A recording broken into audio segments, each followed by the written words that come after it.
করব। তো তোমাদের অনেকেরই ক এবং খ নম্বর প্রশ্ন নিয়ে সমস্যা হয়, তো এগুলো যদি তোমরা দেখো তাহলে তোমাদের কিন্তু অনেক উপকারে আসবে। তো চলো আমরা শুরু করি। এখানে বায়ো ইনফরমেটিক্স কি? এখানে বায়ো ইনফরমেটিক্স হলো কম্পিউটার প্রযুক্তি নির্ভর জীববিজ্ঞান ভিত্তিক তথ্য, যেমন ক্যান্সার বিশ্লেষণ বিষয়ক বিজ্ঞান। তাহলে আমরা বায়ো ইনফরমেটিক্স হচ্ছে কি এটা বুঝতে পারলাম, কম্পিউটার প্রযুক্তি নির্ভর জীববিজ্ঞান ভিত্তিক তথ্য।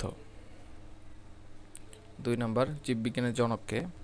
গ্রিক দার্শনিক অ্যারিস্টটল হলো জীববিজ্ঞানের জনক। 3 নম্বর, হিস্টোলজি কাকে বলে? জীববিজ্ঞানের যে শাখায় জীবদেহের বিভিন্ন টিস্যু সমূহের গঠন, বিন্যাস ও কার্যাবলী নিয়ে আলোচনা করা হয় তাকে বলা হয় হিস্টোলজি।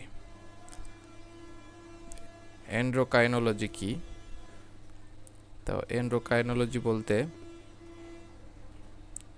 ভৌত জীববিজ্ঞানের যে শাখায় জীবদেহে হরমোনের কার্যকারিতা বিষয়ক আলোচনা করা হয় তাকেই এন্ডোক্রাইনোলজি বলা হয়। এন্ডোক্রাইনোলজি বলতে আমরা বুঝলাম হরমোনের কার্যকারিতা বিষয়ক আলোচনা করা হয় যে শাখায়, সেটাই হচ্ছে এন্ডোক্রাইনোলজি।